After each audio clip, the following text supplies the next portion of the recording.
You guys seem to really enjoy my series idea, A Closer Look, so I decided that I'm actually going to commit to this idea and do videos like this periodically. I put a lot more information in this one for you guys because this particular ethnic group really deserves it. For the record, this was the most difficult video I've ever had to do, and hopefully you'll understand why I say that in the end.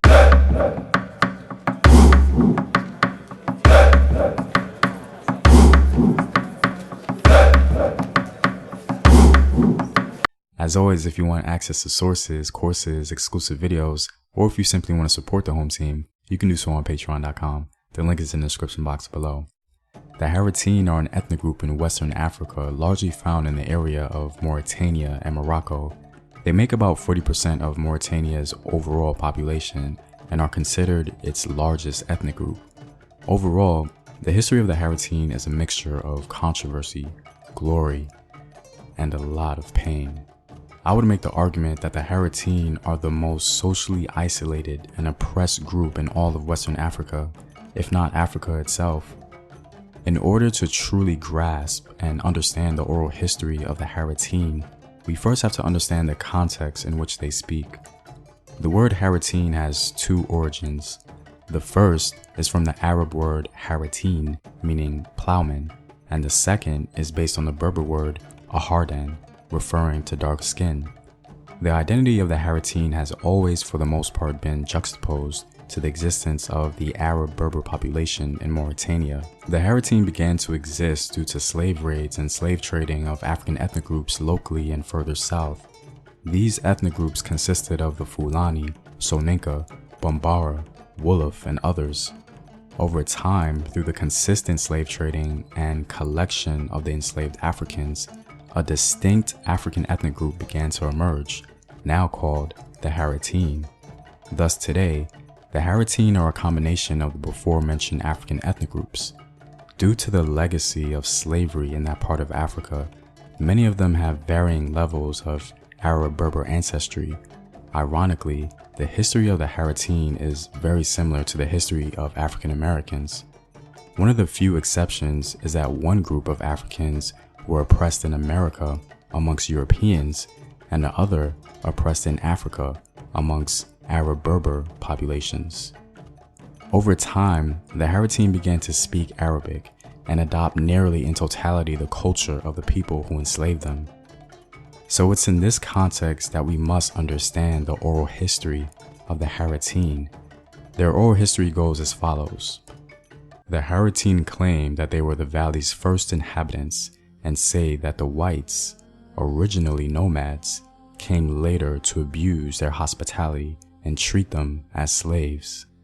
So in this context, the Haratin are talking about their black ancestors who of course did not identify as Haratin but were black Africans in the region before the Arab or the Berber, according to them.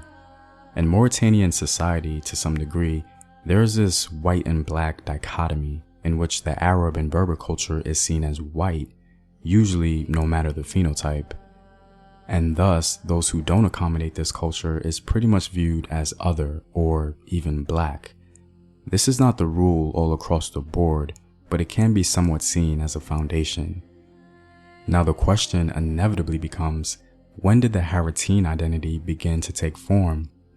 Well, we can start with the Moors, the Almoravids to be exact.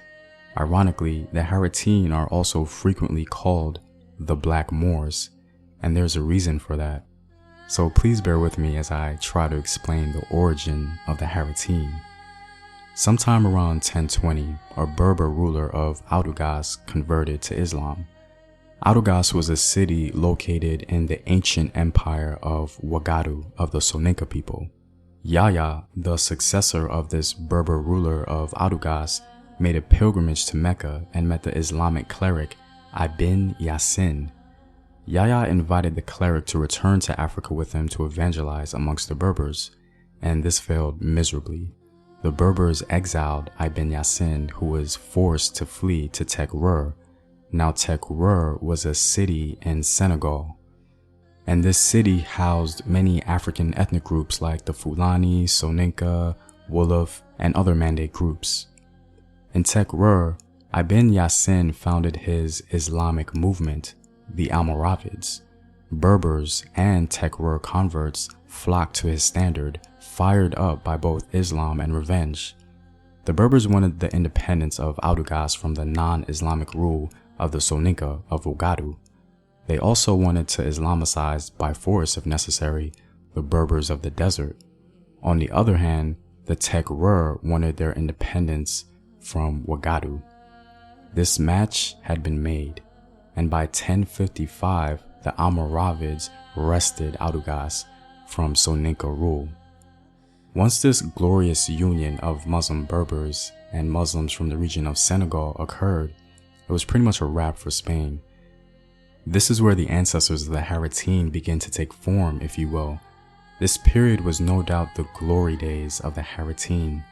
Now, even though we can consider this part of Haratin history its glory days, technically most of them still carried a slave status, but today they're remembered as the Black Moors in contrast to the White Moors. Yusuf ibn Tashfin, who was the Berber leader of the Almoravids, purchased a body of black slaves to form part of his army. In this year, 1071 through 1072, the might of the Emir Yusuf increased. He bought a body of black slaves and sent them to Spain, where there was bought for him a body of alage. He gave them all mounts, and finally he had a total, paid for with his own money, of 240 cavaliers. Of the slaves, also bought with his own money, he had about 2,000 and mounted them all. He made himself more difficult of access, and his authority waxed mighty. Now, as an addition to his body of black slaves, Yusuf's entire personal bodyguard unit was from Senegal or Tekrur, meaning his personal bodyguard unit consisted of black men from the Fulani, Soninka, Bambara, Wolof, and likely other Mande ethnic groups. The reason why these Berber leaders would have a preference for black slaves in their armies was because these Proto-Haratin black Africans had no Berber tribal affiliation, which meant that their loyalty could be most trusted. It's important to understand that many Moorish dynasties would fight each other just as much as they would fight their enemies, so there was a concern that a full Berber army could easily overthrow their leader. Thus, non-Berber black bodyguards became a strong tradition in the Moroccan regime, and the Haratin formed an elite corps amongst the warriors of the Sultan. But these Proto-Haratin people were slaves with power. They were the warriors and even generals. One of the crucial responsibilities of the Black Army was the physical safety of the Sultan. Germain Mouyet, who was captured in Morocco in 1670 and spent 11 years in captivity, observed that the bodyguards of the Sultan were young blacks. He wrote that, and I quote, "The blacks in his army were so imposing because of the confidence that the Sultan has placed in them, that the Moroccans tremble in front of them, and they treated them like lords." Joseph de Leon reported that young men from 10 to 16 years of age formed the personal guards of the Sultan. They were armed and well dressed. They followed the Sultan everywhere he went, and when they became older, they were transferred to the army. His preference for blacks extended their training by teaching young blacks professions normally the responsibility of Arabs and Berbers. One scholar confirmed the Sultan's preferential treatment of the blacks by saying, "Although the natives of his dominions are whites, yet they are not so much esteemed by him as the blacks and the copper-colored, to whom he commits the guard of his person, and is so fond of their breed that he takes care to mix them himself, by often ordering great numbers of people before him, whom he marries. He always yokes his best complexioned subjects to a black helpmate, and the fair lady must take up with a Negro." This is perhaps why Moorish history is somewhat confusing, because the Europeans saw this social and political dynamic between the Black Moors and the so-called White Moors. The Europeans understood that the foundation of stability and power amongst the Almoravids were advanced by the recruitment and enslavement of the so-called Black Moors or Blackamoors. This is why when Europeans illustrated the Moors in painting or sculpture, they frequently used images of black men because it was black men who validated Moorish power and not necessarily an announcement of the Moors being holistically black. The word plowman or Haratin, as the Arabs would call them, not only denotes a slave working, but a slave who literally builds empires. These same people, or the Haratin as they're collectively known today, the masters of Spain under the Almoravid dynasty, now found themselves, unfortunately, the object of scorn upon the fall of the Moorish Empire. Wandering through the Sahara after being used as the backbone and symbol of Moorish power, their glorified slave position turned from famed warrior class into destitute beggar and chattel slave after the fall of Moorish glory. There was no transitional period for them, and today, the Haratin are at the bottom of the social ladder in Mauritanian society and continue to be the poorest. Unfortunately, the Haratin exists in a country that still finds it hard to deal with its slaving past. Mauritania was the last country in the world to abolish slavery, and that was in 1981. Oddly enough, it wasn't until 2007 that they actually made the practice a crime, and you pretty much can count the amount of people on one hand who've actually gotten convicted, but mostly receiving a slap on the wrist. The UN claims that about 10 to 20% of Mauritanians are actually slaves. To make matters worse, the Mauritanian government is very inconsistent when it comes to acknowledging that slavery even exists. I have to be honest, I was really surprised about the striking similarities between the history of the Haratin and African Americans, but whereas the torture of slavery had ended for African Americans, it still continues for the Haratin today. I'm pretty straightforward when talking about the dark ages of African people, past or present, but the history and condition of the Haratin, I'm not gonna lie, kinda got to me. I'll give you an example of one enslaved individual who spoke about his experience. Personally, I was always thinking of a safe way to run forever. Then, one day I met a military unit. I spoke to a military man saying, "I'm going with you because I trust you. If you are going to hand me over to these masters, I prefer you shoot me." I think about slavery. Yes, I think about it. Because I can't forget it at all. Because my brothers and sisters are still there, so I can't forget about it. Also, a person like me will never forget about the torture he has suffered. I will not forget it. This quote was taken in 2012.